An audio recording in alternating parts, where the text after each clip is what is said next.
हरे कृष्ण। मेरी आवाज आ रही सबको? यस प्रभु जी। ओके, हरे कृष्ण। चलो शुरू करते हैं। ओम नमो भगवते वासुदेवाय। ओम नमो ओम नमो भगवते वासुदेवाय। ओम नमो भगवते वासुदेवाय। ओम नमो भगवते वासुदेवाय। ओम नमो भगवते वासुदेवाय। ओम नमो नमो भगवते वासुदेवाय। ओम अज्ञानतिमिरन्ध्रस्य ज्ञानाञ्जनशलाकया चक्षुरुन्मिलितं येन तस्मै श्रीगुरुवे नमः। नमः ओम विष्णुपादाय कृष्णपृष्ठाय भूतले श्रीमते भक्तिवेदांत स्वामिनिति नामिने।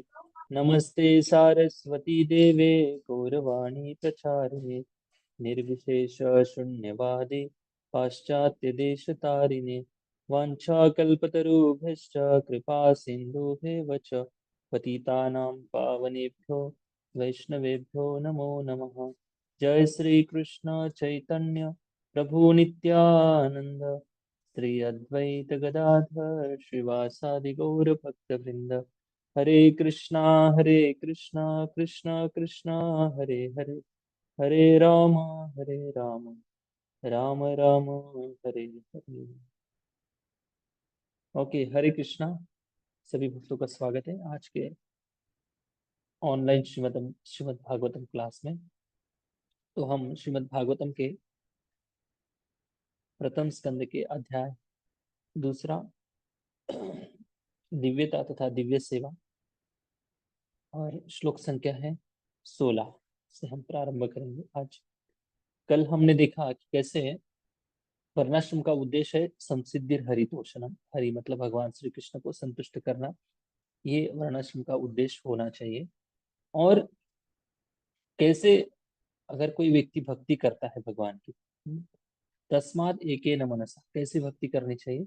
तस्माद एके न मनसा भगवान सात्वताम पति, जो भगवान सभी भक्तों के रक्षक है, ऐसे सात्वताम पति भगवान की एकाग्र मन से भक्ति करनी। एकाग्र मन का अर्थ ये है कि जप करते समय एकाग्र होकर जप करना, ये एक बात है। दूसरी है कि भक्ति को छोड़कर अन्यत्र मन को नहीं लगाना है। भले वो आध्यात्मिक नाम से भी क्यों ना जाना जाए, कोई भी मार्ग हो, चाहे योग मार्ग हो, कर्म मार्ग हो या ज्ञान मार्ग हो, इन सबको हमें इन मार्गों में बिल्कुल मन नहीं भटकने देना। क्यों? क्योंकि अगर हम भगवान की भक्ति करते हैं तो भगवान जो अन्य मार्गों से जो प्राप्त होने वाली चीजें हैं वो भगवान जरूर देते हैं। इतना तो दृढ़ विश्वास हमारा भक्ति पर और भगवान पर होना चाहिए। इसलिए क्या करना चाहिए? 4 चीजें बोली गई है। श्रोतव्य मतलब भगवान की कथा सुनते रहना है। कीर्तितव्यश्च, भगवान की कथा, भगवान का गुणगान करना है। और पूजन करना है भगवान का। पूज्य से और कैसे करना है? नित्य रूप से करना है। ऐसा नहीं कि एक दिन हो गया 4 दिन छोड़ दिया, ऐसा नहीं। नित्य रूप से भगवान की भक्ति करनी, नित्य रूप से भगवान का भजन करना है। अगर हम ऐसे करते हैं तो इसका फायदा क्या होगा? 15 नंबर श्लोक में बताया है, यदनुध्यासिना युक्त कर्म ग्रंथि निबंधन। हमारे जो जन्म जन्मांतर के जितने भी पाप है, जो कर्म के ग्रंथि है, वो सारे कर्म के ग्रंथि जो है, पूर्व जीवन के जितने भी कर्म हमने किए हैं, पाप कर्म विशेषता, वो सारे भगवान की भक्ति से युक्त, भक्ति में युक्त होने के कारण छिंदंती कोविदास्त से उसका सारा पाप भगवान स्वयं खत्म कर देते। तो फिर ऐसे जो बुद्धिमान व्यक्ति है क्यों नहीं भगवान की कथा, भगवान की सेवा में रुचि नहीं रखें? इसलिए बुद्धिमान व्यक्ति का लक्षण है। ओके, इसकी हमने कल चर्चा की थी। हाँ, अभी लिंक ये है, 16 नंबर श्लोक का टॉपिक कैसे शुरू होता है कि जैसे अभी पिछले श्लोक में बताया गया है कि भगवान की नित्य भक्ति करने से व्यक्ति के सारे कर्म बंधन नष्ट हो जाते हैं। लेकिन बात यह है कि भगवान की कथा में जिनको रुचि नहीं है, सभी लोग थोड़ी ना कथा में रुचि प्राप्त करेंगे, भक्ति में रुचि प्राप्त करेंगे। उनको थोड़ी ना अच्छा लगता है, इस संसार की सारी बातें अच्छी लगती है, लेकिन भगवान की बातें बिल्कुल नहीं अच्छी लगती, गिने चुने लोगों को अच्छी लगती है। तो फिर जिनको रुचि नहीं है, जिनको भक्ति में कोई इंटरेस्ट नहीं है, वो चाहते भी नहीं कि हमें उन्नति करनी, हमें आगे बढ़ना है, तो फिर उनका जीवन कैसे वो शुरू करें, कैसे वो प्रारंभ से भक्ति कर सकते। तो इसी को ध्यान में रखते हुए 16 से 22 नंबर श्लोक तक, तो इन 7 श्लोकों में भक्ति का कैसे विकास होता है, इसका पूरा सिस्टमैटिकली यहाँ पर एक के बाद एक श्लोकों में वर्णन किया गया है। जैसे रूप गोस्वामी ने भक्ति रसामृत सिंधु में अ, भक्ति की 9 स्तरों का वर्णन किया है।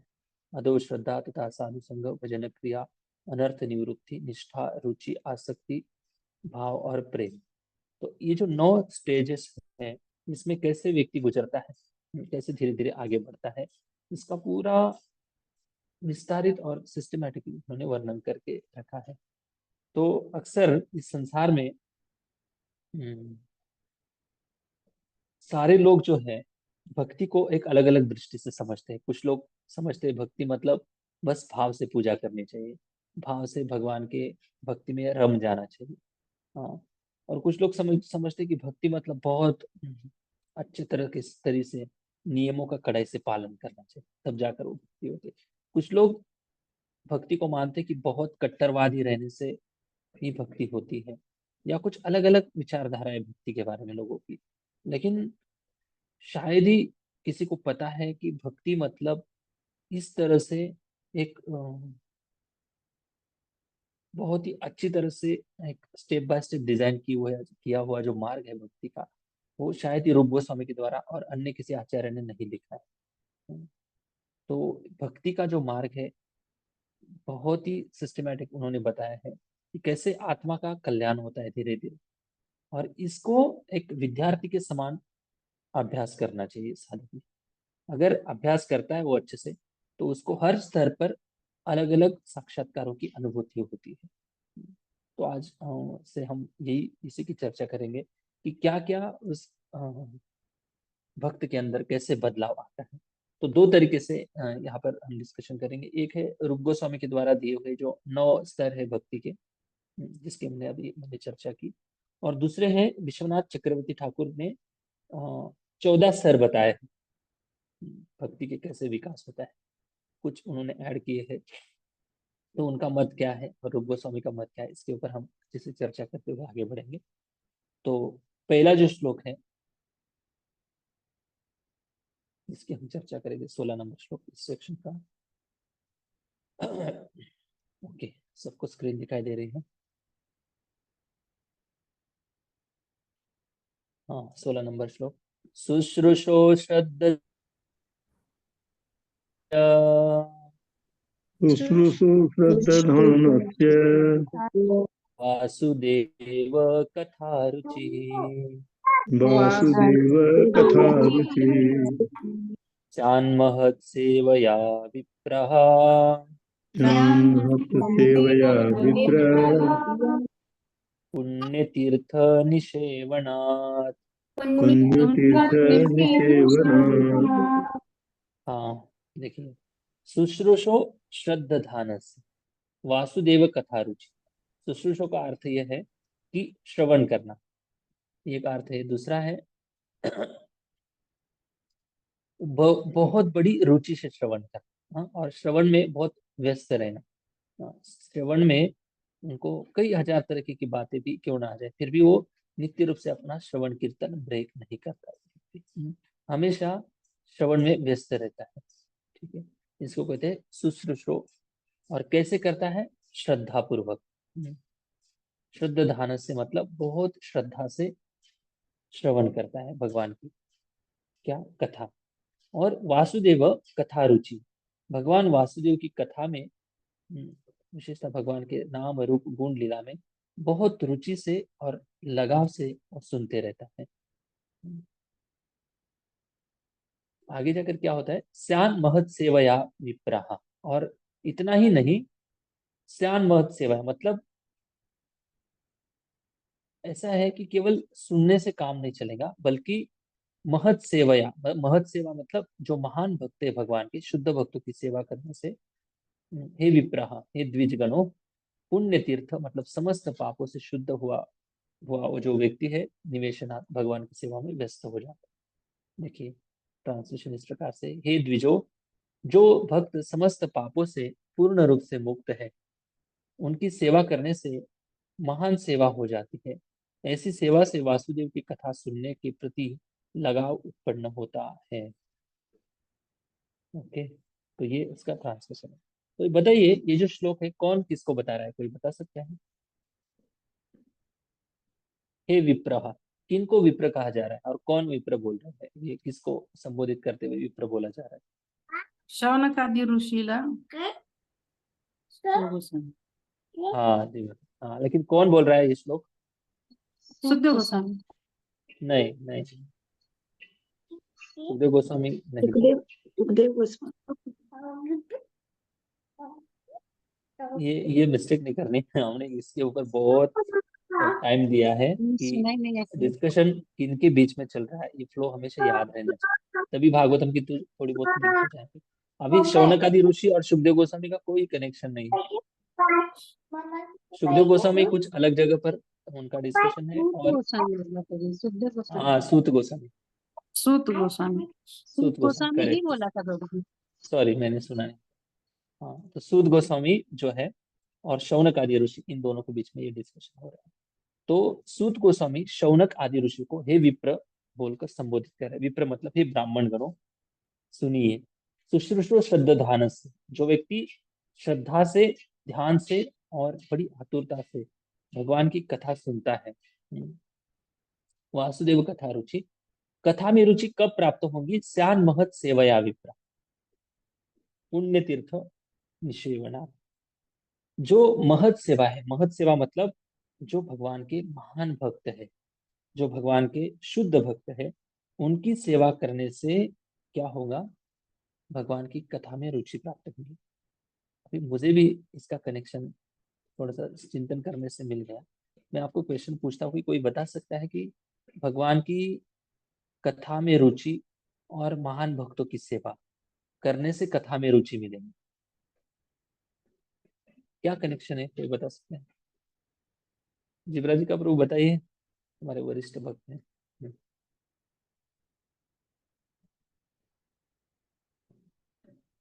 हम्म,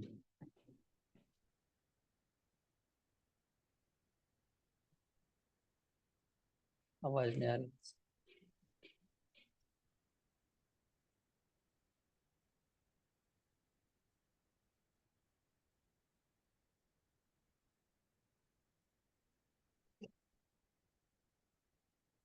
ओके, हरे कृष्ण, कोई बात। देखिए, प्रभु जी में भी अच्छा, शुद्धिकरण होगा, हमारा सेवा करने से हम विनम्र होंगे, हाँ, तब जाके में भी भगवान के बारे में रुचि बढ़ेगी सुनने ओके में।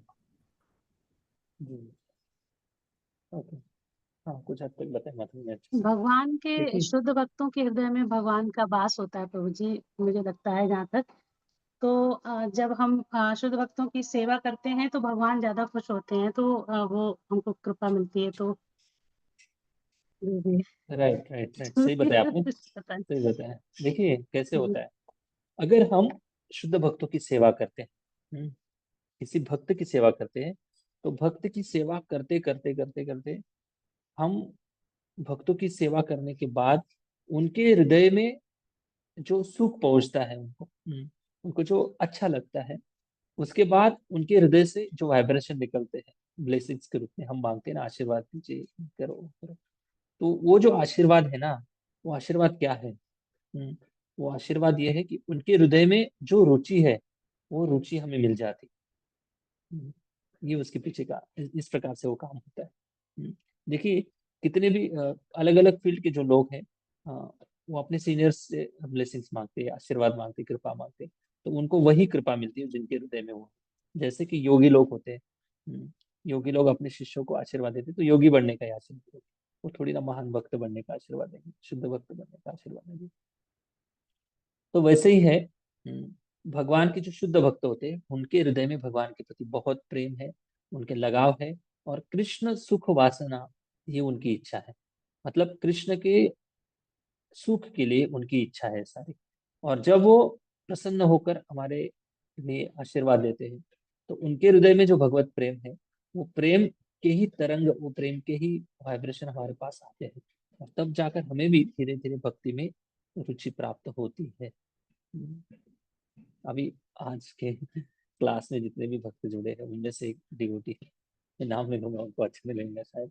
वो माता जी हमारे आश्रम में कई 3 4 5 वर्षों से हर साल आचार बना कर देती थी। तो वो माता जी प्रभु जी बहुत अच्छे से सेवा करके और हर साल देते हैं, आचार बना कर देते हैं। तो आज भगवान की कृपा से वो माला करने लगे, उनकी पूरी फैमिली भगवान की भक्ति में आ गई। हालांकि वो मंदिर से कनेक्टेड नहीं, बहुत दूर रहते, फिर भी ये कैसे संभव होता है?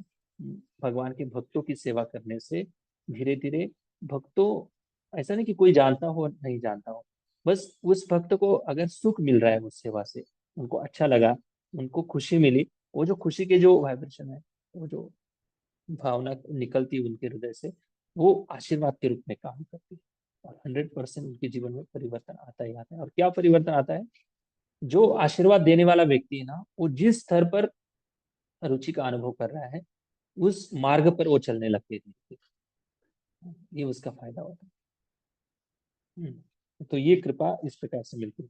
और ऐसे कह इस श्लोक में, भागवतम का ये श्लोक है, महत सेवा द्वार माहुर विमुक्ते। मतलब जो महत सेवा करेगा, महत सेवा मतलब वो महान भक्तों की सेवा करेगा, भगवान के शुद्ध भक्त की सेवा करेगा, तो उसके लिए द्वार माहुर विमुक्ति, उसके लिए वैकुंठ के जो दरवाजे हैं वो खुल जाते हैं। उसके लिए वैकुंठ जाने के जो दरवाजे हैं वो खुल जाते हैं। मतलब क्या है? उसके लिए मुक्ति के मार्ग खुल जाते हैं इस संसार से, उसके जो भव बंधन है वो कट जाते हैं, केवल भगवान की शुद्ध भक्ति की, भगवान के शुद्ध भक्तों की सेवा करने मात्र से। कई ऐसे लोग हैं जो भगवान की केवल भक्ति सेवा करते थे, कभी मौका मिल जाता था तो धीरे धीरे धीरे धीरे उनके हृदय में भी भक्ति जागृत हो जाती है। तो सेवा जो है इस प्रकार से है। अगर इसके विपरीत हम, अगर भागवतम की वाणी है, मेरी मन की बात नहीं है, इसके विपरीत अगर हम तमोद्वारम योषित संगी संगम, तमोद्वार मतलब अगर कोई गलत लोगों की सेवा करता है, जिनको भक्ति में रुचि नहीं है, जो असत्संगी लोग हैं, उनकी अगर हम सेवा करते हैं तो तमोद्वार, तमो मतलब तमोगुण, नरक के द्वार उसके लिए खुले हो जाते हैं। बराबर। दोनों तरफ का अलग अलग मार्ग है। अगर सेवा करेगा भगवान के भक्तों की तो वैकुंठ के द्वार उसके लिए खुले हो जाएंगे। अगर विषयी लोगों की सेवा करेंगे, जिनको भक्ति में रुचि नहीं है, तो ऐसे लोगों की सेवा करने से क्या होगा? तमोद्वार मतलब नरक के द्वार उसके लिए खुले हो जाएंगे। मतलब क्या हो जाएगा? भगवत गीता में बताया गया है कि ऐसे व्यक्ति को आत्महा कहा गया है। आत्महा मतलब वो व्यक्ति जानबूझकर अपनी आत्मा की जो गति है उसको स्टॉप कर रहा है। अक्सर आत्मा की गति इस तरह से होनी चाहिए, लेकिन आत्मा की गति नीचे अगर हो रही है, मनुष्य देह प्राप्त करके अगर हम अन्य योनियों में जा रहे हैं, तो ये आत्महा नाम से इसको जाना जाता है। मनुष्य जन्म पाइया, राधा कृष्ण ना भूलिया, जानिया सुनिया विश्व। तो इस प्रकार से भक्तों की सेवा करने मात्र से कई लोगों का कल्याण हो गया है। तो सेवा जो है, किस प्रकार से सेवा होती है? सेवा एक तो है फिजिकल सेवा, उनके जो भी लगता है उनको सेवा, उनकी सेवा करना। किसी की चरण सेवा करते हैं, किसी की मेडिसिन की सेवा करते हैं हम, कुछ भी सेवा होती है, भक्तों की सेवा इस प्रकार से की जाती है। दूसरे प्रकार की सेवा है कि उस भक्त की आज्ञा का पालन करना, ये भी एक भक्तों की सेवा, उनकी आज्ञा का पालन करना, उनके वचनों का पालन करना, वो भी भक्तों की सेवा है। ऐसे करने से भगवान के भक्त प्रसन्न होते हैं और उनके भी हमें आशीर्वाद मिलते हैं। अभी रही बात, सॉरी, इसके ऊपर संत तुकाराम महाराज जी बहुत सुंदर कहते हैं कि संत चरण रज लागता सहज, वासनेची बीज जळूनी जाए। संत चरण रज, और ऐसे जो महान भक्त है भगवान के, संत चरण रज लागत, उनके चरणों की रज अगर जान अनजान से भी हमारे माथे पर लग गई, संत चरण रज लागत अफरोज, हमारे अंदर हृदय के जो वासना के बीज है वो जल कर भस्म हो जाए, इतनी पावर उनके चरणों की रज में है। ऐसे महान भक्त होते भगवान के। इसलिए तुकाराम महाराज जी और एक अभंग में कहते हैं कि अपने भक्तों को प्रार्थना करते हो कि एक बार तुकाराम महाराज हर साल पंढरपुर वारी जाते थे, लेकिन एक साल नहीं जा पाए क्योंकि वो बीमार पड़ गए थे। और पंढरपुर की वारी में जो भक्त गए थे, संत गए थे, उनकी चरणों में वो प्रार्थना करते हैं, आठवन तुम्ही द्यावी पांडुरंगा। वो बताते हैं कि कैसे शुरुआत इसकी, किसी को पता है?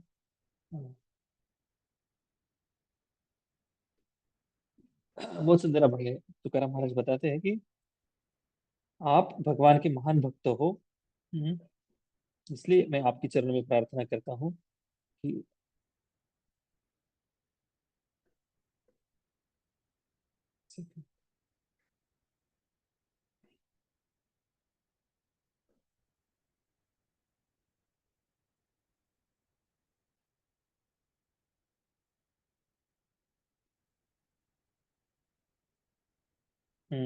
बताते हैं, कृपालु सज्जन तुम्ही संत जन, हे संत जन हो आप बहुत बड़े कृपालु हो। कृपालु सज्जन तुम्ही संत जन, एवढे कृपादान तुमचे म्हणजे, आप थोड़ी सी मेरे ऊपर कृपा करो। क्या कृपा करो? जब आप भगवान के पास जाएंगे दर्शन करने, तो मेरा एक मैसेज ले जाना, भगवान को बताना कि तुकाराम नाम का एक व्यक्ति वो आपको याद कर रहा था।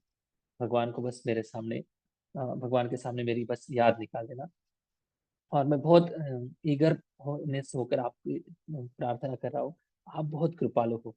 क्यों? क्योंकि आप हर रोज भगवान का दर्शन करते हो। कृपाळु सज्जन तुम्ही संत जन, आठवन तुम्ही द्यावी पांडुरंगा। आप हर रोज भगवान का दर्शन करते हो, और मैं इतना पतित हूँ, इतना अधम हूँ, इतना अपराधी हूँ कि मेरी आकर भी, पंढरपुर में आकर भी मेरी क्या ऐसी योग्यता है कि मैं भगवान को प्रसन्न कर सकूं? आपके द्वारा भगवान प्रसन्न होंगे। तो ये जो भाव है, ये संतों का, ये भक्त का भाव होना चाहिए। योग्यता हो या ना हो, फिर भी भक्तों के माध्यम से भगवान को प्राप्त करने की जो इच्छा है, इससे भगवान बहुत प्रसन्न हो जाते हैं। भक्ति विनोद ठाकुर जी कहते हैं कि भक्ति विनोद ठाकुर जी का भजन है, शुद्ध भक्त चरण रेणु भजन अनुकूल। शुद्ध भक्तों के चरण रेणु मतलब भगवान के भक्तों के चरण स्पर्श से भजन अनुकूल बन जाता है, भजन की बाधाएं नष्ट हो जाती है।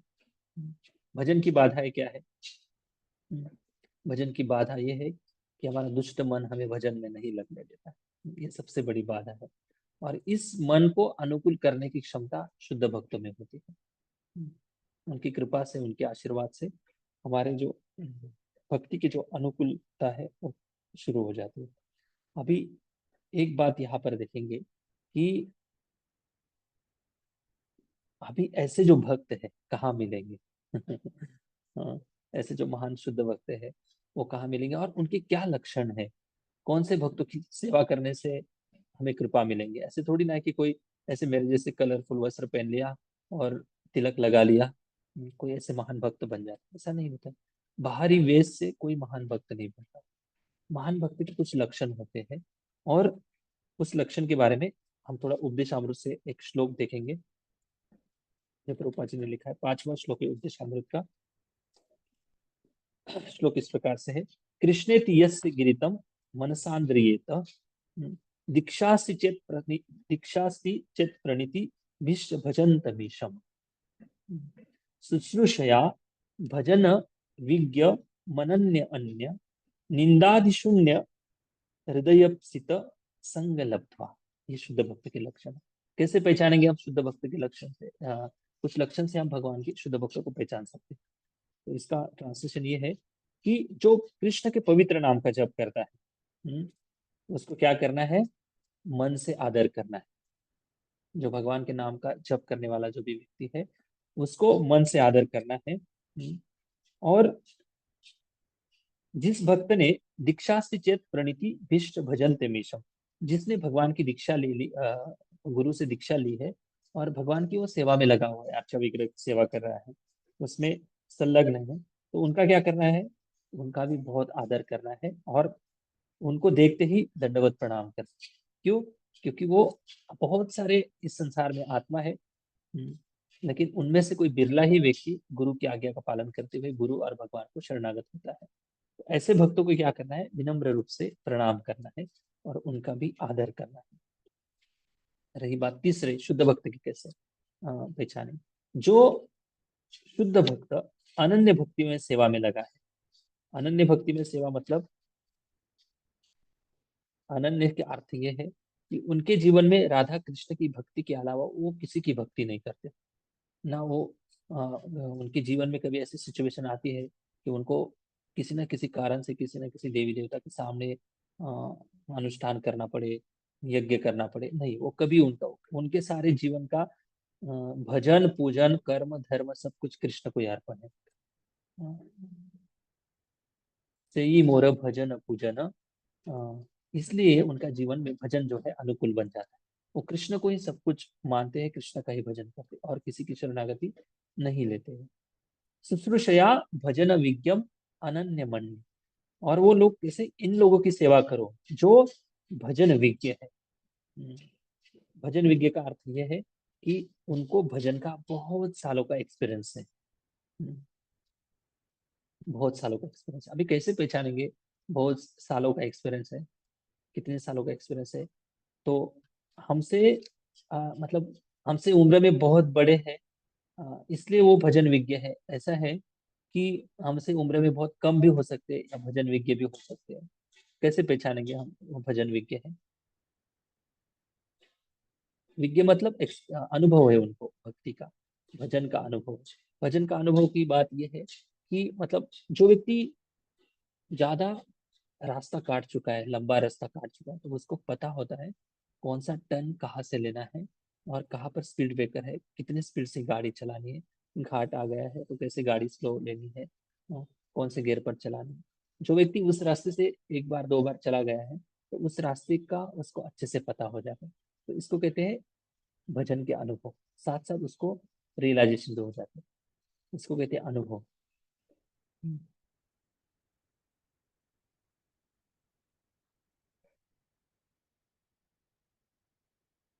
अनुभव जो है, हाँ, हो सकता है हमसे उम्र में भी बड़े हो सकते हैं या हमसे उम्र में छोटे भी हो सकते हैं। भजन विज्ञ का अनुभव है कि किसने कितने जन्म में कैसे भजन किया है, कितनी भक्ति की प्रैक्टिस की है, वो गुरु को और कृष्ण को ही पता है। और उस व्यक्ति के कुछ लक्षण से हम समझ सकते हैं कि कौन भजन विज्ञ है और कौन भजन विज्ञ नहीं है, किनको भजन का अनुभव है और किनको भजन का अनुभव नहीं है। तो भक्ति रसम सिंधु में भक्ति के भाव दशा के 9 लक्षण का वर्णन किया गया है। तो 9 लक्षण हम कल देखेंगे, क्या कैसे 9 लक्षण है, इसको हम पहचानेंगे कि शुद्ध भक्त कैसे होते हैं। तो ये होते हैं भजन विज्ञ, उनको भजन का मतलब भक्ति का बहुत अनुभव है, एक्सपीरियंस है उनको। और सबसे इम्पोर्टेंट लक्षण उनके अंदर दिखाई देता है, वो भगवान की शुद्ध भक्ति करते, अनन्य भक्ति करते और उनके अंदर निंदा करने की थोड़ी सी भी भावना नहीं, किसी की भी वो निंदा नहीं करते थे। ये बात है। निंदादि शून्य यहाँ पर शब्द प्रयोग किया गया। देखिए उपदेशामृत के 5वें श्लोक में निंदा आदि शून्य, आदि मतलब अन्य की, दूसरों की निंदा करना।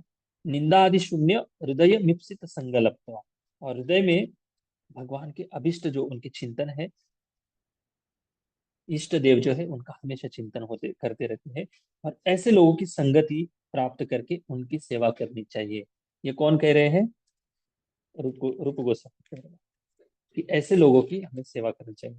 अगर हम ऐसे लोगों की सेवा करते हैं तो हम धीरे धीरे, वो भी हम भी उस रुचि तक धीरे धीरे पहुंच जाएंगे। तो ये 5वें श्लोक का यहाँ पर वर्णन है उपदेशामृत के।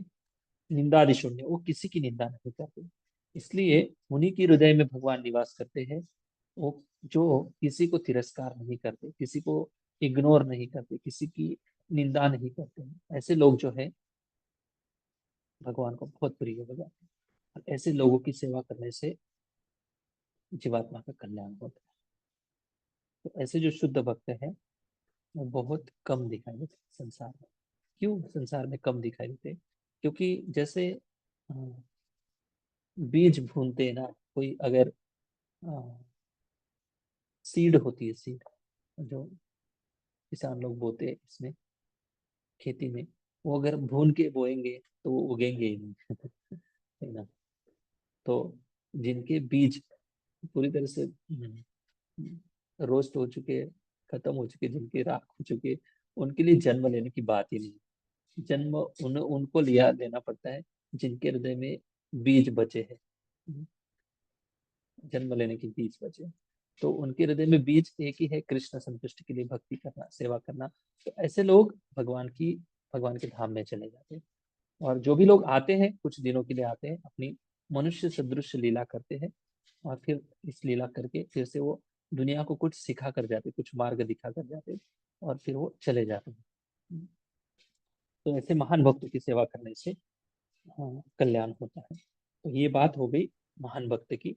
हमने चर्चा ये किया कि कैसे महान भक्ति की सेवा करने से कथा में रुचि, भक्ति में रुचि, श्रवण में रुचि, मतलब भक्ति के सारे अंगों में धीरे धीरे रुचि उत्पन्न हो जाती है। कैसे? उनके आशीर्वाद मिलते हैं, उनके ब्लेसिंग्स मिलती है, उनकी कृपा से हमें ये सब कुछ संभव होता है। और ऐसे भक्तों के क्या लक्षण है हमने देखा। तो उसके पहले रूप गोस्वामी 2 लाइन बताते हैं। जो नाम जप कर रहा है उनका आदर करने के लिए बोला है। ऐसा नहीं कि जो नाम जप कर रहा है और वो उनके अंदर कुछ गलत आदतें हैं इसका मतलब हमें निंदा करने का अधिकार है, ऐसा भी नहीं। और जिन्होंने दीक्षा ली है उनको प्रणाम करना है। तो इस प्रकार से हमें सबका आदर करना है, ये रूप गोस्वामी बताते हैं। अभी बात यह है कि जब हम भक्तों की समाज में रहते, भक्तों के समाज में रहते, तो हमें स्वाभाविक रूप से, ऐसा नहीं मैं बोल रहा हूँ कि केवल बोलने की बात है, कि हर एक व्यक्ति को उतनी तो समझदारी है, क्या अच्छा है क्या बुरा है, क्या सही है क्या गलत है। इतनी तो दृष्टि से समझ में आ जाता है कौन कितना भक्ति में प्रगति करना चाहता है, कौन कितना प्रगति, थोड़ी बहुत तो समझदारी आ ही जाती है। इससे प्रॉब्लम क्या होती है कि हमें दूसरों के, हमारे अंदर दूसरों को जज करने की भावना आ जाती है, और साथ साथ हम दोष दर्शन करने भी लग जाते हैं। तो ये जो दोष दर्शन है, इससे बचने के लिए मैंने एक छोटा सा एक नोटबुक में अभी मैंने एक नोट बनाई थी, कैसे इस दोषों से बचा जाए। हम एक साथ रहते हैं, एक साथ सेवा करते हैं, और भक्ति भी एक साथ करते हैं, और धीरे धीरे हम आगे बढ़ने का प्रयास करते हैं। तो इससे बचने के लिए, हालांकि नहीं भक्ति की बात नहीं है, बल्कि हम किसी की भी निंदा नहीं करनी चाहिए। किसी की भी निंदा क्या होता है, हम जिनकी चर्चा करते, जिनका स्मरण चिंतन निंदा करते हैं, तो उनके जो कर्म फल है ना हमारे पास आ जाते हैं। उनका जो दुख है, उनका जो कर्म का जो गलत कर्म के कारण उनके जीवन में जो दुख है, जो पीड़ा है, वो हमारे जीवन में आ जाती है, और हमारे जो अच्छे कर्म है वो चले जाते हैं उनके पास। तो इसलिए निंदा नहीं करनी है फुकट में उनका अकाउंट नहीं भरना है हमारा अकाउंट खाली नहीं करना है भक्ति का। तो किसी की भी निंदा नहीं करनी है। एक उदाहरण से समझाता हूँ मैं। एक माता जी थी, किसी मनोवैज्ञानिक डॉक्टर के पास आई, और उसने कहा, वो थोड़ा सा स्पिरिचुअली कुछ प्रैक्टिस करते थे डॉक्टर, और उनके पास कुछ ऐसे काउंसलिंग के लिए आई थी। तो उनको बताया कि देखो, मेरी जो उम्र है 30-35 साल उम्र है, लेकिन मेरे जो घुटने हैं बहुत दर्द होते, और ये जो घुटने इतने दर्द होते कि जैसे कोई 70 साल के व्यक्ति के घुटने दर्द होते। तो क्या कारण है मुझे समझ में नहीं आ रहा। तो फिर वो, उसके पहले वो बहुत सारे डॉक्टर के पास जाकर आई थी। डॉक्टर ने कोई मेडिसिन दी, फिर एक्सरे निकाला, सब कुछ डायग्नोस किया, लेकिन उनको कुछ रिजल्ट अच्छा सा नहीं मिल रहा था। फिर वो उनके पास आई, तो उनकी पूरी उन्होंने हिस्ट्री ली कि क्या आप करते हो पूरी दिन भर में, सुबह उठती हो, क्या क्या करती हो, क्या क्या आदतें आपकी, क्या स्वभाव है आपका, वो सारी हिस्ट्री उन्होंने ली। और कहा कि बातों बातों में उन्होंने कह दिया कि मैं, जब मेरे पति ऑफिस से आते हैं, तब मेरी जो सास है, उस सास की सारी बुराइयां मेरे पति को मैं बताती हूँ। और वो बेचारा, मतलब पति तो थक कर आता है, उनको, उनके दिमाग में मैं पूरी दिन भर की जो सास जो भी हरकतें करती है मुझसे, जो भी गलत है सही है, जो भी उनका संसार का उनके पर्सनल प्रॉब्लम है, लेकिन वो बोले थे कि मेरी ये आदत बन गई है, मैं मेरी सास की बुराइयां किए बिना मेरे मन को शांति नहीं लगती, मतलब ये आदत बन गई थी। तो पति भी क्या है बेचारा, बीच में वो सैंडविच बन जाता है, ना वो माँ को इग्नोर कर पाता है, ना पत्नी को छोड़ पाता है। उसको बच्चे को भी संभालना है, संसार भी चलाना है। तो वो बेचारा कुछ हद तक उसको समझा भी देता था, लेकिन वो बताती थी कि मेरे पति भी मुझे कभी कभी मैं ऐसे क्रोध में आकर बोल देती थी, तो वो भी मुझे समझाना उन्होंने छोड़ दिया, अभी उन्होंने देख लिया कि इसको आदत पड़ गई है। तो उन्होंने ये बात बता दी, तो वो जो व्यक्ति थे उन्होंने उसको वही बात को पकड़ लिया कि आपकी सास को सास की कुछ दिन पहले घुटने की बीमारी थी, घुटने दुखने की। वो बोले कि हाँ, उनको घुटने दुखने की बीमारी थी, तो उनको ठीक हो गई, उनके ट्रीटमेंट से ठीक हो गई। तो डॉक्टर वो जो बोले कि घुटने की जो बीमारी है इतनी जल्दी किसी की ठीक नहीं होती, तो अगर उनकी ठीक हो गई है और आपकी घुटने की बीमारी चालू हो गई है, तो समझ लेना चाहिए उसकी कर्मफल आपके सिर पर आ गए हैं, उसके जो नकारात्मक ऊर्जाएं हैं आपके ऊपर आ गई है, इसलिए आपको घुटने के दर्द की शिकायत शुरू हो गई, प्रॉब्लम शुरू हो गई। क्यों? क्योंकि आप उसकी हर दिन निंदा करती, इसलिए उन्होंने बताया कि कोई मेडिसिन मत लो, आप प्रैक्टिस करो कुछ दिन की, कि मैं मेरी सास की निंदा नहीं करूंगी, यहाँ पर नहीं रुकना है, कि मैं मेरी सास का गुणगान करूंगी, यहाँ पर जाकर आपको रुकना है। मतलब किसी की निंदा नहीं करना ये न्यूट्रल, लेकिन गुणगान करना सबसे बड़ा डिफिकल्ट है। ट्राई करके देखो आप। गुणगान करना बहुत डिफिकल्ट, बहुत कठिनाई होती है गुणगान करना। क्यों? क्योंकि हम किसी की अच्छा गुण देखना ही नहीं चाहते, जितना गुणगान करेंगे उतने उनके गुण हमारे अंदर आएंगे। इसलिए कहा जाता है ना कि भगवान का ज्यादा गुणगान करो, हाँ, श्रोतव्य कीर्तितव्य, क्योंकि भगवान के अच्छे गुण आएंगे। शुद्ध भक्तों का गुणगान करो, क्योंकि शुद्ध भक्त के अंदर अच्छे गुण है, वो हमारे अंदर आएंगे। शुद्ध भक्त का चरित्र सुनो, पढ़ो, उनसे प्रेरणा लेकर हमारे जीवन में हम आगे बढ़े।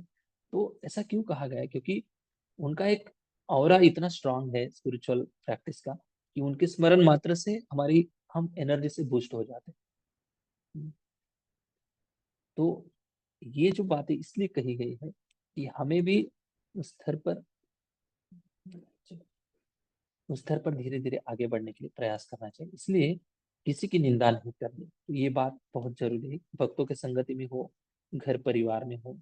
हाँ, बात अगर बतानी कोई गलती कर रहा है तो सीधा सामने जाओ, और जो बताना है वो अच्छी भाषा में, वैष्णव सदाचार की भाषा में, अच्छी भाषा में हमें समझा दें, लेकिन पीछे जाकर किसी तीसरे व्यक्ति के साथ निंदा नहीं करनी है। अगर ऐसे करते हैं तो निंदा जो करता है उनके हृदय में भगवान निवास नहीं करते, धीरे धीरे भगवान की जो शक्ति है, वो भक्ति की शक्ति, वो धीरे धीरे क्षीण हो जाती है। तो क्या करना है हमें, इसलिए उपाय ये करना है कि जो भी साधना करने वाले लोग हैं, हर एक व्यक्ति के अंदर गुण भी है और दोष भी है, और विशेषता कलयुग जो है बहुत दोषों का सागर है। सभी के अंदर दोष है, ऐसा नहीं कि दोष से कोई मुक्त है, सभी के अंदर कमी ज्यादा कुछ ना कुछ है। तो हमें क्या करना है, एक है उस साधक के अंदर, उसका बस एक फ्रेम में उसको देखना नहीं, एक फ्रेम में उसको बिल्कुल नहीं देखना है। तो उस फ्रेम को, अगर हम एक फ्रेम को देख रहे हैं तो उसके दो भाग स्प्लिट कर लेने, आधा इधर आधा उधर, और एक भाग में हमें स्वभाव देखना है और दूसरे भाग में हमें श्रद्धा देखनी है। थोड़ा टेक्निकल शब्द है, देखिए स्वभाव का अर्थ ये है कि वो जैसा भी व्यवहार कर रहा है, हम्म, उसने जन्म जन्मांतर प्रैक्टिस कर करके वैसे उसने अपना स्वभाव बना लिया है, तो ये उसका नेचर बन गया है, उसको हम चेंज नहीं कर सकते। लेकिन उसके जीवन का जो आधा भाग है उसको श्रद्धा श्रद्धा से देखना है। श्रद्धा से क्या देखना है कि वो व्यक्ति स्पिरिचुअल प्रैक्टिस भी कर रहा है, भक्ति में आगे बढ़ने के लिए प्रयास भी कर रहा है, और प्रयास करते करते वो कभी कभी स्वभाव से वशीभूत भी हो जाता है, स्वभाव के अनुसार कभी क्रोधित हो जाता है, कभी आलसी बन जाता है, कभी डांट देता है, कभी हर्ट कर देता है। क्यों? क्योंकि उनका वो स्वभाव है, स्वभाव में अभी तक बदलाव नहीं आया है, लेकिन श्रद्धा से वो भगवान की भक्ति भी कर रहा है। उसके अंदर भगवान की श्रद्धा रूपी धन भी। तो श्रद्धा से उस व्यक्ति को हमें देखना है कि वो भगवान की भक्ति में आगे भी बढ़ने का प्रयास कर रहा है। तो अगर हम ऐसे देखते हैं, उसके अंदर गुण भी देखते हैं पॉजिटिव, उसको अगर देखते हैं पॉजिटिव दृष्टि से, तो धीरे धीरे हम भी ज्यादा निंदा में नहीं पड़े, निंदा से बच पाए। अगर हम निंदा करते हैं तो ये सताम निंदा कहा गया है। किसी की अगर निंदा करते हैं तो ये बहुत बड़ा अपराध हो जाता है। किसी की निंदा नहीं करनी। अगर जितनी निंदा करेंगे उतनी एक तरफ से हम भक्ति को अंदर ले रहे हैं, और एक तरफ से हम भक्ति को निंदा करके बाहर निकाल रहे हैं। तो जहाँ पर भी ये प्रॉब्लम कहीं आती है, अगर आप सुन रहे हो ये बात, तो आपको आप कन्विंस हो गए कि भाई हमें निंदा नहीं करनी। लेकिन अभी बात ये हो जाती है कि सामने वाले इंसान को अगर कोई हमारे पास आ जाता है, किसी ग्रुप में हम सेवा कर रहे हैं, एक दूसरे को मिलते हैं, कहीं पर भी कोई भी बात हो, लेकिन सामने वाला इंसान अगर किसी तीसरे व्यक्ति की निंदा करना उसने शुरू कर दी, तो उस निंदा को हम क्या करें? वो भी तो अपराधी हो जाता है। निंदा करना या निंदा सुनना, ये भी तो अपराध है ना। वो थोड़ी ना कुछ मंत्र बोल रहा है हमारे कान में, दूसरों की किसी की बुराई आई तो बोल रहा है। अब उस व्यक्ति को कैसे हम स्टॉप करें? तो इसके भी उपाय बताए गए शास्त्र में। तो एक बात बताई गई कि वहां से निकल जाओ। दूसरी बात यह है कि उसकी जीभ काट दो। जीभ काट दिया तो सीधा जेल में चले जाएंगे। तो ये प्रैक्टिकल नहीं, कुछ चीजें जो है, हाँ, ये किसके लिए बोला गया है? जो क्षत्रिय राजा है, जो राजा है उसको किसी को भी दंडित करने का अधिकार है, लेकिन कलयुग में कोई राजा नहीं है। पूर्व युग में जो राजा हो गए उनके लिए कहा गया। ठीक है। तो किसी की जीवा काटने का हमारे में अधिकार नहीं है। तो हमारे कान बंद करने का जरूर हमें अधिकार है। तो उनको बोलना है कि प्रभु जी, माता जी, प्लीज कुछ भागवतम के 3rd कैंटो से कपिल देव और देवहूति माता का जो डिस्कशन है उसमें से एक श्लोक सुनाइए। ये निंदा करके आप भी कचरा डाल रहे हो, और आपका भी नुकसान हो रहा है, मेरा भी नुकसान हो रहा है। तो कृपा करके ऐसी बातें नहीं करेंगे तो अच्छा। इस भाषा में समझा दो। कुछ भागवतम की बात करें, भगवत गीता की बात करें। हाँ, किसी के दोष देखने का अधिकार किसको होता है? जो माता पिता तुल्य, जो माता पिता के समान है, किसी को ठीक करना चाहते हैं, या जो गुरु तुल्य है, जो किसी के गुरु है, किसी के काउंसलर है, तो उनको उनके दोषों की चर्चा करने का अधिकार है। लेकिन एकमात्र उद्देश्य से, एकमात्र कारण से, जब उसको ठीक करना होता है, जब वो गलती कुछ कर रहा है उसको बताने के लिए, बस उतना ही टाइम, वो भी उधर से वो व्यक्ति भी बाहर आ जाना चाहिए। हमेशा काउंसलर एक उपदेशक के ड्रेस में अगर रहेगा तो काउंसलर भी ज्यादा भक्ति में प्रगति नहीं कर पाता, भले काउंसलर हो। जो गुरु हमेशा गुरु के ड्रेस में रहेगा, जो शिष्यों को हमेशा उपदेश कंट्रोल करने की भावना में रहेगा, तो गुरु को भी, गुरु के लिए भी अच्छा नहीं। गुरु हमेशा भगवत चिंतन में रहना चाहिए, और शिष्य को ठीक करना है तो बस उसी समय पर उतनी बातें उसको बता दो, बात खत्म। किसी की भी ज्यादा निंदा में पड़ना नहीं। कोई भी व्यक्ति हो, निंदा करने से बहुत ज्यादा आध्यात्मिक नुकसान होता है। ठीक है।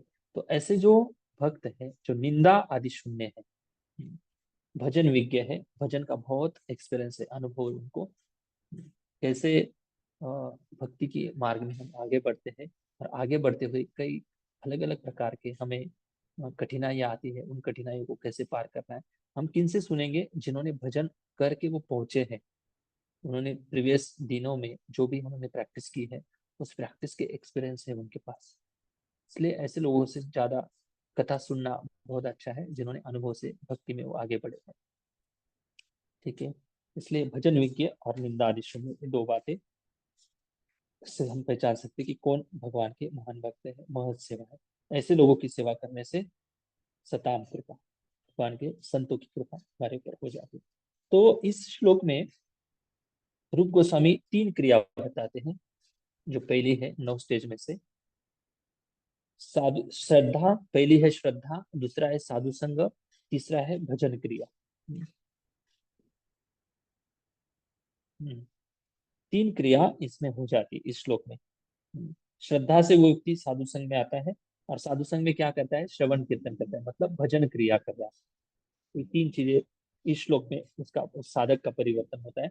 और उसके इसी श्लोक के ऊपर विश्वनाथ चक्रवर्ती ठाकुर 4 बातें बताते हैं। कि वो बताते कि सबसे पहले सताम कृपा होती है। सबसे पहले सताम कृपा मतलब भक्तों की कृपा होती है। हाँ, भक्तों की कृपा पहले होती है। उसके बाद भक्तों की कृपा होने के बाद फिर उसको महत सेवा, मतलब भक्त लोग उसको सेवा देते, सेवा में लगाते हैं। और सेवा में लगाने के बाद धीरे धीरे उसके हृदय के अंदर जो भक्ति का विकास है वो श्रद्धा से शुरू होता है। धीरे धीरे श्रद्धा से उसकी भक्ति का विकास होता है और उसके बाद उसको गुरु की चरणाश्रय प्राप्त होता है, गुरु पादाश्रय मिलता है। ये 4 चीजें बताते हैं विश्वनाथ चक्रवर्ती ठाकुर। एक है सताम कृपा, दूसरे है महत सेवा, तीसरे है श्रद्धा और चौथे है गुरु पादाश्रय। ओके।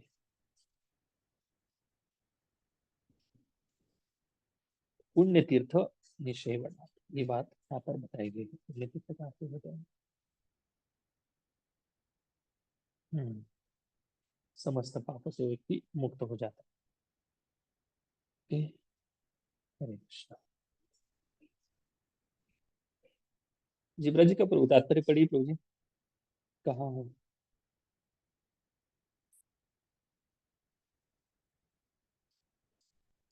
है नहीं।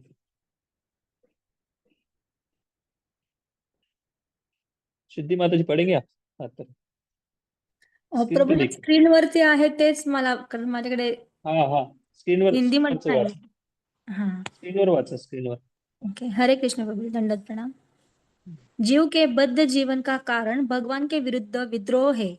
कुछ व्यक्ति ऐसे हैं जो देव कहलाते हैं और कुछ ऐसे हैं जो असुर कहलाते हैं, क्योंकि ये परमेश्वर की सत्ता के विरुद्ध रहते हैं. असुरों का विशद वर्णन किया गया है, जिसमें कहा गया है कि उन्हें जन्म जन्मांतर अज्ञान की निम्नतर अवस्थाओं में रखा जाता है, अतः उन्हें पशु योनियों में रहना होता है, जिससे उन्हें परम सत्य भगवान की कोई जानकारी नहीं रहती. ये असुर भगवान के इच्छानुसार उनके मुक्त सेवकों की कृपा से विभिन्न देशों में धीरे धीरे ईश्वर चेतना में परिशोधित किए जाते हैं.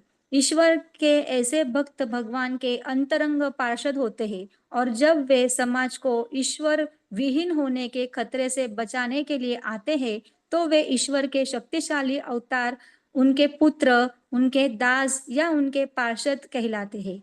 किंतु इनमें से कोई भी मिथ्या तौर पर अपने को ईश्वर नहीं कहता. यह तो असुरों द्वारा घोषित निंदा है और ऐसे असुरों के दानवी अनुयायी भी इन बहुरूपियों को ईश्वर या उनका अवतार मान लेते हैं. प्रामाणिक शास्त्रों में भगवान के अवतार के विषय में निश्चित जानकारी मिलती है. जब तक प्रामाणिक शास्त्रों से पुष्टि न हो ले, तब तक किसी को ईश्वर या ईश्वर का अवतार नहीं मानना चाहिए. वास्तव में जो भक्त भगवत धाम जाने के इच्छुक है, उन्हें चाहिए कि भगवान के सेवकों को भगवान के रूप में माने. भगवान के ऐसे दास महात्मा या तीर्थ कहलाते हैं और वे विशिष्ट देश काल के अनुसार उपदेश देते हैं. भगवान के सेवक लोगों को भगवत भक्त बनाने के लिए प्रेरित करते हैं. वे कभी यह सहन नहीं कर सकते कि कोई उन्हें ईश्वर कहे. यद्यपि श्री चैतन्य महाप्रभु प्रामाणिक शास्त्रों के निर्देशानुसार साक्षात भगवान थे, किंतु वे भक्त की तरह बने रहे. जो लोग उन्हें ईश्वर रूप में जानते थे, वे उन्हें ईश्वर कहकर पुकारते थे, किंतु तब वे अपने कानों को हाथ से बंद करके भगवान विष्णु के नाम का कीर्तन करने लगते थे. वे स्वयं को ईश्वर कहलवाने का घोर विरोध कहलवाने का घोर विरोध करते थे. यद्यपि वे निसंदेह साक्षात भगवान थे. भगवान हमें उन धूर्तों से आगाह करने के लिए ऐसा आचरण करते हैं जो अपने को ईश्वर कहलवाते हैं. ईश्वर के दास ईश्वरीय चेतना का प्रसार करने के लिए आते हैं. बुद्धिमान लोगों को चाहिए कि वे उनके साथ हर तरह से सहयोग करें. भगवान अपनी प्रत्यक्ष सेवा की अपेक्षा अपने दास की सेवा सेवा किए जाने से अधिक प्रसन्न होते हैं। भगवान तब अत्यधिक प्रसन्न होते हैं जब वे यह देखते हैं कि उनके भक्तों का समुचित आदर हो रहा है, क्योंकि वे भगवान की सेवा के लिए सभी प्रकार के कष्ट उठाते हैं। अतः वे उन्हें अत्यंत प्रिय अतः वे उन्हें अत्यंत प्रिय होते हैं। अत्यंत प्रिय होते हैं। भगवत गीता 18.69 में भगवान घोषित करते हैं कि उन्हें उस भक्त के समान अन्य कोई प्रिय नहीं है जो उनकी महिमा का प्रचार करते हुए अपना सर्वस्व संकट में डालता है। भगवान के सेवकों की सेवा करके कोई भी धीरे धीरे उन सेवकों के गुणों को प्राप्त करता है और इस प्रकार वह भगवान की महिमा सुनने के योग्य बन जाता है। भगवत धाम में प्रवेश पाने के लिए भक्त की पहली योग्यता यह है कि वह भगवान के विषय में सुनने को उत्सुक हो। Okay, Hare Krishna. Hare Krishna, thank you. तो ये बात बता रहे भागवतम के 11वें स्कंद में भागवत धर्म की जो ग्लोरीज है वो बताते हुए नेमी महाराज के और उनके बीच में संवाद आता है। उसमें एक श्लोक बहुत महत्वपूर्ण है, मैं इसका मीनिंग बताता हूँ। अगर कोई भक्त इस समाज का कल्याण हो इसलिए कुछ प्रयास कर रहा है और उस प्रयास को लोग अगर मदद करते हैं उनकी सेवा में तो उनका तो कल्याण हो ही जाता है। लेकिन कुछ लोग मदद बिल्कुल नहीं करते, लेकिन अनुमोदन करते हैं कि भाई ये लोग अच्छा कर रहे हैं, हाँ ये लोग कितना अच्छा कर रहे हैं, बस इतने 2 शब्द भी बोल देता है तो भी उसकी भक्ति की शुरुआत हो जाती है, तो भी उसका कल्याण हो जाता है, तो भी उसके ऊपर भगवान के आशीर्वाद मिल जाते हैं। केवल अनुमोदन कर देता है, अनुमोदन करने मात्र से। तो ये भगवान की भक्ति की महानता है। तो हो सके उतना लोग अगर अप्रिशिएशन करें भक्ति की चीजों का तो उनका कल्याण हो ही जाता है। ओके, हरे कृष्णा। कोई प्रश्न है आज की क्लास के संदर्भ में? हरे कृष्णा प्रभु जी, दंडवत प्रणाम। हाँ जी। प्रभु जी, जैसे आपने कहा कि हमें शुद्ध भक्तों की सेवा करनी चाहिए और आपने एक माता जी का भी उदाहरण बताया कि वो अचार बना के लाते हैं, लेकिन अगर कोई सेवा लेना ही नहीं चाहे तो हम क्या कर सकते हैं? हम सेवा करने के लिए आ तो रहे हैं, लेकिन सामने से कोई सेवा लेना ही नहीं चाहे। नहीं माता जी आप रहने दीजिए, नहीं प्रभु जी आप रहने दीजिए, तो फिर क्या किया जाए? तो देखिए ये बात है, कोई सेवा नहीं लेना चाहता है तो देखो ये बात ये है कि हम जिनकी सेवा कर रहे हैं, हाँ उनका तो नेचर थोड़ा बहुत तो पता चल जाता है। हाँ, कि अगर हम जिनकी सेवा कर रहे हैं तो सेवा कर रहे हैं या करने की इच्छा है। हम ऐसे किसी भी रास्ते पर कोई घूम रहा है, कोई दिल्ली से वैष्णव आए हैं, उनको देख लिया और उनकी हम सेवा करने चले, ऐसा कभी नहीं होगा, क्योंकि कोई जान पहचान ही नहीं, कैसे हो सकता है पॉसिबल। जिनकी हम सेवा करने के लिए जा रहे हैं उनसे तो थोड़ी बहुत जान पहचान हो जाती है। हाँ, तो उनको उनको क्या अच्छा लगता है, उनको एक बार बताने से, 2 बार बताने से, 3 बार बताने से वो मान लेते हैं कि चलो भाई सेवा हो जाती है। तो थोड़ा बता सकते हैं, अगर रिलेशन है, जान पहचान है, कि कर लो प्रभु जी, ले लो माता जी, हाँ ऐसे करो वैसे करो, तो कभी कभी मान भी लेते। तो प्रयास करना चाहिए सेवा हो जाए। हाँ ये यहाँ पर रुक जाना चाहिए, जोर जबरदस्ती नहीं करनी चाहिए। अगर किसी को पसंद नहीं है तो नहीं करना चाहिए, ये ठीक नहीं है। तो फिर सेवा मतलब ऐसा नहीं कि उनकी सब कुछ फिजिकल सेवा करना, उनको कुछ लगता है वो देना, बस उनकी आज्ञा का भी पालन करके तो भी ये भी सेवा है। उनके मिशन में मदद करना ये भी सेवा है। उनके कार्य को मदद करना, उनकी अगर इच्छा है टीचिंग बढ़े, कोई उनको मदद चाहिए तो वो भी मदद कर सकते हैं। उनकी इच्छा है बुक डिस्ट्रीब्यूशन करे तो प्रभुपाद प्रसन्न हो जाएंगे, भगवान प्रसन्न हो जाएंगे, तो बुक डिस्ट्रीब्यूशन करना चाहिए, ये भी उनकी सेवा है। हाँ, अगर वो बोलते कि भागवतम क्लास अटेंड करो आप, और 2 माला एक्स्ट्रा चैंटिंग करो राउंड, तो वो भी उनकी सेवा है। कहने का मतलब यह है कि किसी भी कारण से, किसी भी कार्य से उनके मन को प्रसन्नता हो, इसको सेवा कर कहीं पे। कुछ लोग नहीं लेना चाहते सेवा, उनको पसंद नहीं, तो फिर नहीं तो नहीं, छोड़ दो, इतने जबरदस्ती करनी भी नहीं चाहिए। अगर रिलेशन है थैंक अच्छा यू। तो आप बता भी सकते हैं, कर लो, बस कर सकते हैं। ठीक। और प्रभु जी मेरा दूसरा क्वेश्चन ये था कि जैसे आपने कहा कि दोस्त दृष्टि नहीं करनी चाहिए, लेकिन अगर सामने वाला वैष्णव है और उनकी श्रद्धा भी बहुत है उनका जो आचरण वो भी बहुत अच्छा है और उनकी जो पढ़ाई है वो भी बहुत अच्छी है, लेकिन किसी वजह से वो दुर्व्यवहार करता है हमसे। और हमने एक बार बोल दिया उनको, दूसरी बार बोल दिया कि ऐसा आचरण हमें पसंद नहीं है, आप ऐसा मत करो, लेकिन वो फिर भी ना माने। हालांकि उनकी श्रद्धा बहुत अच्छी है, वो बहुत अच्छे भक्त हैं। तो हमें क्या करना चाहिए?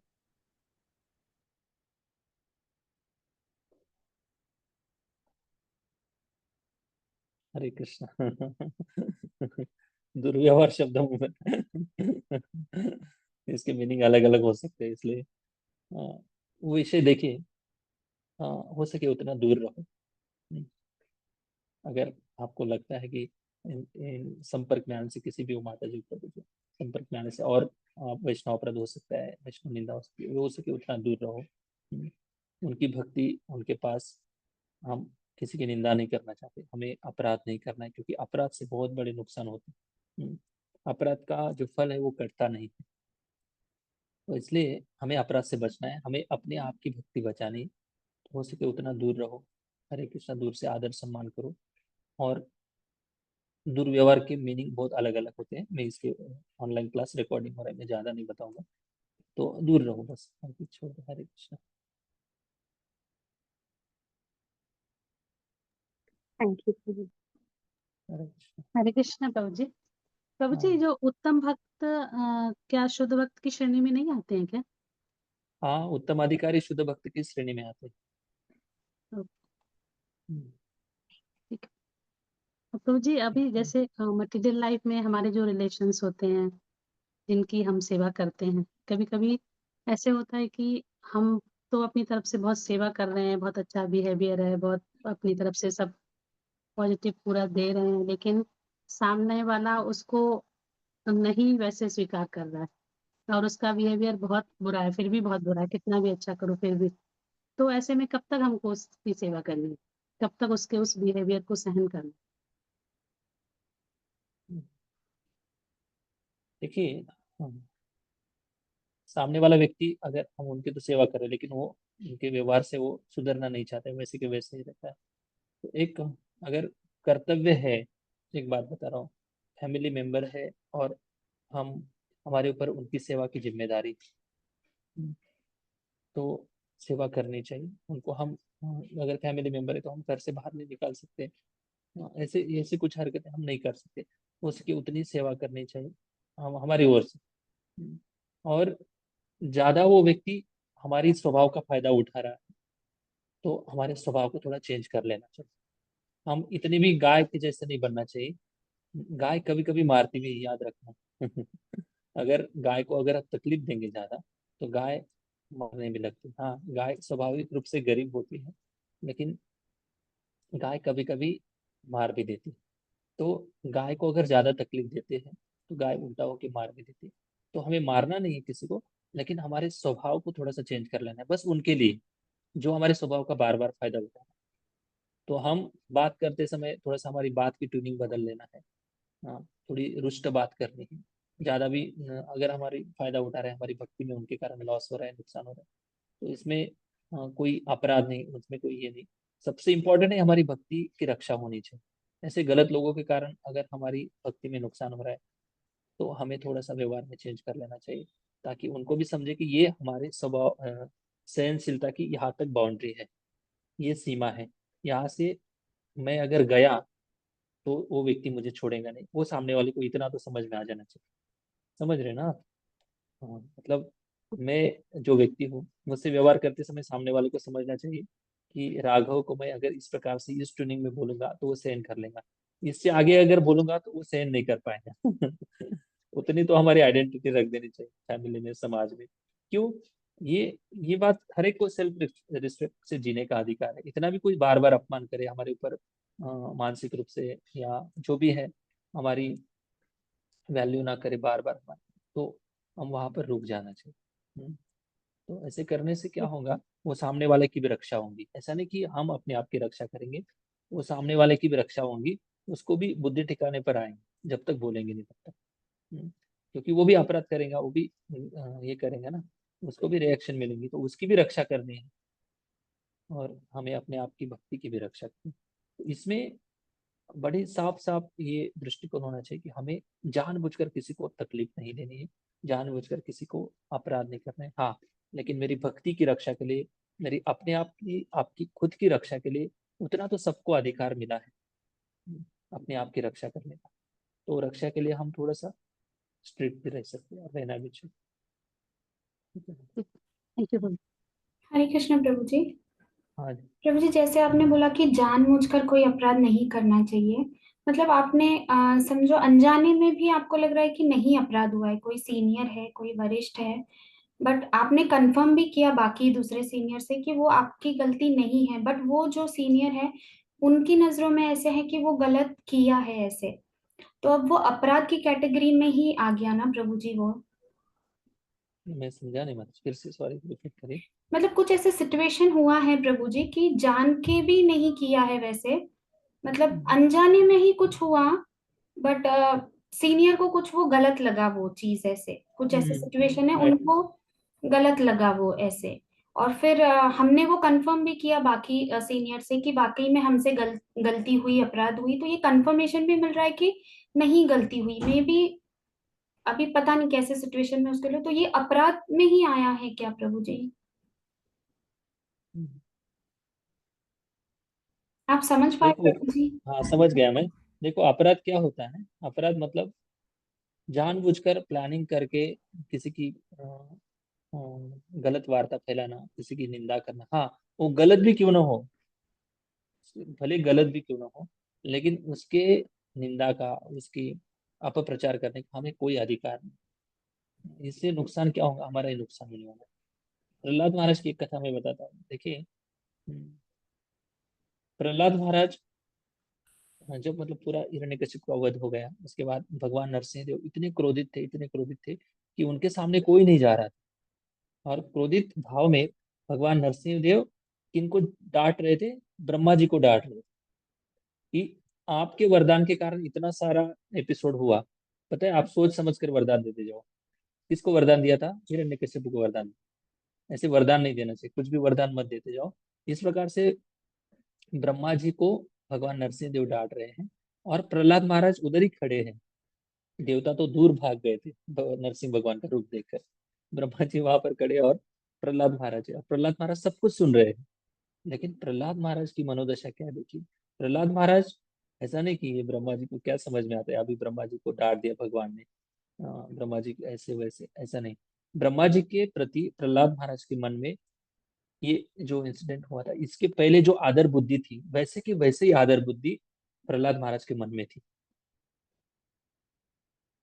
इसका मतलब यह है, प्रहलाद महाराज ने ये सोच समझकर व्यवहार किया कि भगवान का और ब्रह्मा जी का रिलेशन है, उनका कनेक्शन है। ब्रह्मा जी क्या गलती कर रहे हैं और भगवान उनको डांट रहे, वो उनका दोनों का रिलेशन है।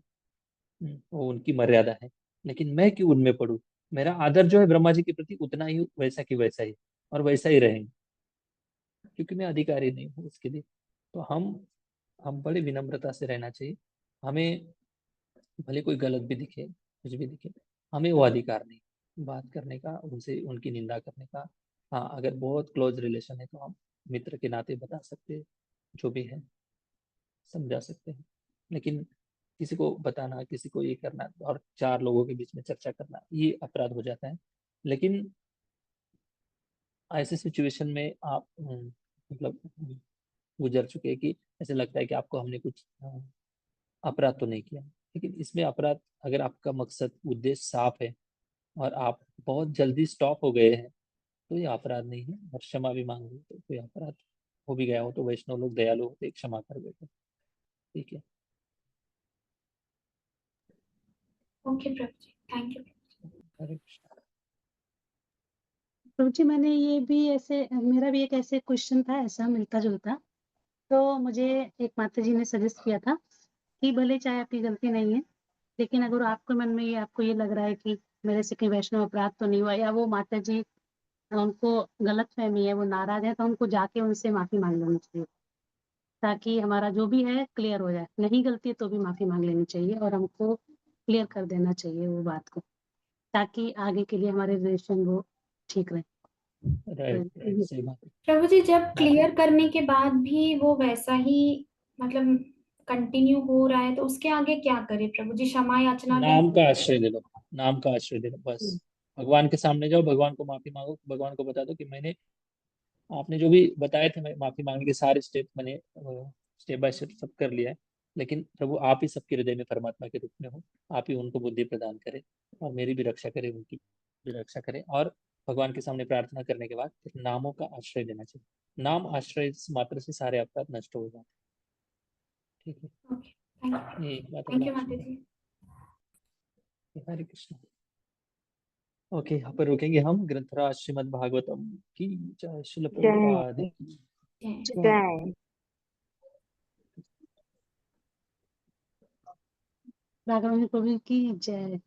प्रभु जी के लिए हम 3 बार जय। हरि बोल, सबका धन्यवाद देते हैं। हरि बोल, हरि बोल, हरि बोल। हरि बोल, थैंक यू हरि प्रभु बोल। जी। हरि बोल, हरि बोल। हरे कृष्णा प्रभु जी प्रभु कहाँ जी। चले गए थे?